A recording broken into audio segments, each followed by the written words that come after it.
Saint Augustin, Sermon 268 pour le jour de la Pentecôte sur l'unité de l'Église. La descente de l'Esprit Saint a fait pour nous de ce jour un jour solennel. C'est le 50e jour depuis la résurrection. Si cependant vous multipliez par 7 les 7 semaines qui se sont écoulées depuis, vous ne trouverez que 49 jours. On en ajoute un pour montrer le rôle que doit jouer l'unité. Mais en descendant, qu'a produit le Saint-Esprit lui-même ? Comment a-t-il prouvé, manifesté sa présence ? Il a donné aux disciples de parler tous toutes les langues. Or, ils étaient dans un même local au nombre de 120, nombre sacré et mystérieux, mais décuplé, des apôtres du Christ. Est-ce que dire que chacun de ceux qui reçurent l'Esprit Saint parlait une langue étrangère différente et que tous réunis parlèrent ainsi les langues de tous les peuples ? Non, mais chacun d'eux en particulier, parlait toutes les langues. Le même homme se faisait comprendre de tous les peuples, et cette unité vivante s'adressant à tous représentait l'unité de l'Église au milieu de toutes les nations. Ici donc voilà encore une recommandation en faveur de l'unité de l'Église catholique répandue par tout l'univers. Ainsi, avoir le Saint-Esprit, c'est faire partie de cette Église qui s'exprime dans toutes les langues. Et n'en pas faire partie, c'est n'avoir pas le Saint-Esprit. Si effectivement l'Esprit Saint a daigné se révéler par ce don des langues, c'est pour nous apprendre qu'on est son temple quand on vit en union avec cette Église qui les parle toutes. Soyez un seul corps, dit l'apôtre Saint Paul, un seul corps et un seul esprit. Éphésiens 4:4. Considérez nos propres membres. Il y en a plusieurs dans notre corps, et tous reçoivent la vie d'un même esprit. Regardez avec cet esprit humain qui fait que je suis un homme, je les mets tous au repos, je leur commande ensuite de se mouvoir, je dis à mes yeux de voir, à mes oreilles d'entendre, à ma langue de parler, à mes mains de travailler, à mes pieds de marcher. Les fonctions sont propres à chaque organe, mais un même esprit les maintient tous. Et si nombreux que soient les ordres donnés et les actes accomplis, il n'y a qu'un maître pour tout commander. Or, ce qu'est à nos membres notre esprit ou notre âme, l'esprit l'est aux membres du Christ, à son corps ou à son Église. Aussi l'apôtre a-t-il eu soin, en nommant ce corps, de nous faire entendre que ce n'est pas un corps mort. Soyez un seul corps, Éphésiens 4:4, dit-il, mais dites-nous, ô apôtres, ce corps est-il vivant ? Oui, il l'est. Pourquoi ? Parce qu'il y a en lui un esprit, un seul esprit, Éphésiens 4:4. Par conséquent, mes frères, en jetant les yeux sur notre corps, plaignez les membres retranchés de l'Église. Nos membres, tant que nous avons la vie et la santé, accomplissent toutes leurs fonctions. Un d'entre eux souffre-t-il quelque part, tous les autres souffrent avec lui. Mais s'il souffre, il ne saurait expirer tant qu'il reste uni au corps.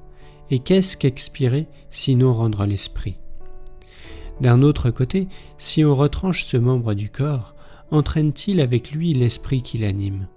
On reconnaît sans doute encore la nature de ces organes. On voit si c'est un doigt, une main, un bras, une oreille. Séparé du corps, il conserve sa forme, mais non sa vie. Ainsi en est-il de l'homme séparé de l'Église. Tu cherches en lui les sacrements, ils sont le baptême, l'y voilà, le symbole, il y est encore.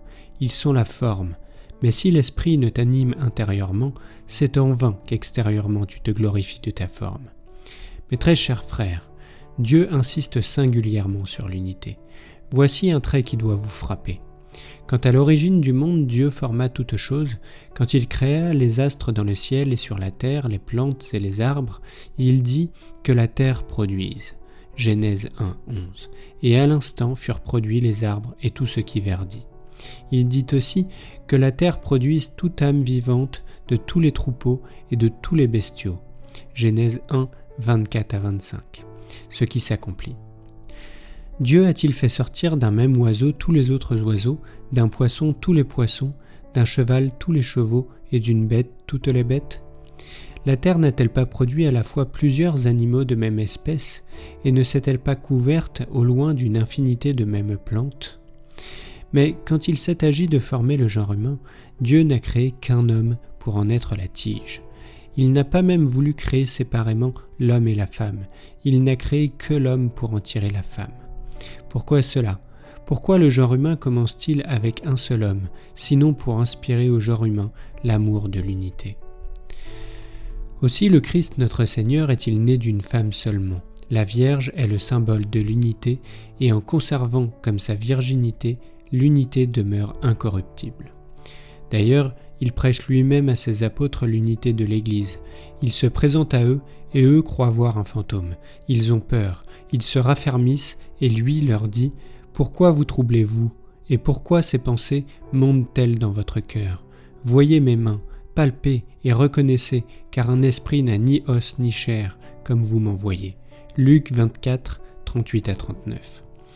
Comme ils étaient troublés encore, mais de joie, il prend de la nourriture, non qu'il en ait besoin, mais parce qu'il en a le pouvoir. Il en prend sous leurs yeux et, en défendant ainsi contre les impies la réalité de son corps, il soutient l'unité de son Église. Que dit-il en effet ? N'avais-je pas raison de vous déclarer, quand j'étais encore avec vous, qu'il fallait que s'accomplît tout ce qui est écrit de moi dans la loi de Moïse, dans les prophètes et dans les psaumes ? Alors il leur ouvrit l'intelligence. C'est l'évangéliste qui parle, pour qu'ils comprissent les Écritures, puis il leur dit « Ainsi est-il écrit, et ainsi fallait-il que le Christ souffrit et ressuscitât d'entre les morts le troisième jour. » Luc 24, 44 à 46. Voilà bien notre chef, voilà le chef. Et où sont les membres ? Voilà l'époux. Et où est l'épouse ? Lis l'acte matrimonial. Écoute l'époux. Tu veux connaître l'épouse ? Écoute-le. Personne ne la lui enlève. Personne ne la lui remplace par une étrangère. Où cherches-tu à connaître le Christ ? Est-ce dans les fables écrites par les hommes ou dans la vérité des évangiles ? L'époux a souffert, il est ressuscité le troisième jour. Il s'est montré à ses disciples. Le voilà. Mais elle, interroge-le. Ainsi fallait-il que le Christ souffrit et ressuscitât d'entre les morts le troisième jour. Ces choses faites, on le voit. Parlez encore, Seigneur, parlez afin que nous ne nous égarions pas. Et qu'on prêchât en son nom la pénitence et la rémission des péchés au milieu de tous les peuples, à commencer par Jérusalem. Luc 24, 47. Or, la prédication a commencé à Jérusalem, et elle est arrivée jusqu'à nous. La vérité est là, et ici en même temps. Pour arriver jusqu'à nos contrées, elle n'a pas dû quitter celle-là. Elle s'est répandue sans émigrer. Voilà comment le Sauveur prêchait l'unité aussitôt après sa résurrection.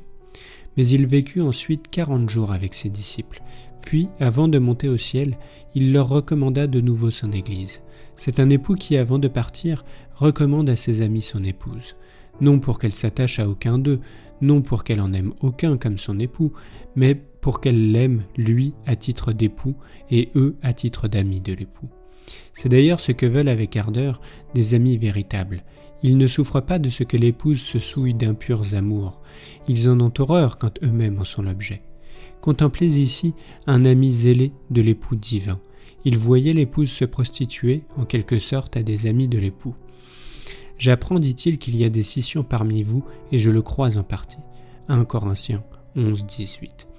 J'ai été averti, mes frères, par ceux qui sont de la maison de Chloé, qu'il y a des contestations entre vous, et que chacun de vous dit « Moi je suis de Paul, et moi à Apollos, et moi à Céphas, et moi au Christ ». Le Christ est-il divisé ? Est-ce que Paul a été crucifié parmi vous, ou bien est-ce au nom de Paul que vous avez reçu le baptême ? 1 Corinthiens 1, 11 à 13.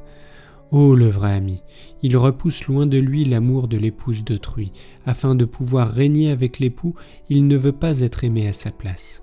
Le Christ ainsi leur a recommandé son Église, et quand il est monté au ciel, voici ce qu'il leur a dit. Eux cherchaient à connaître la fin du monde. Dis-nous, demandait-il, quand arriveront ces choses, et quelle sera l'époque de ton avènement. Matthieu 24, 3.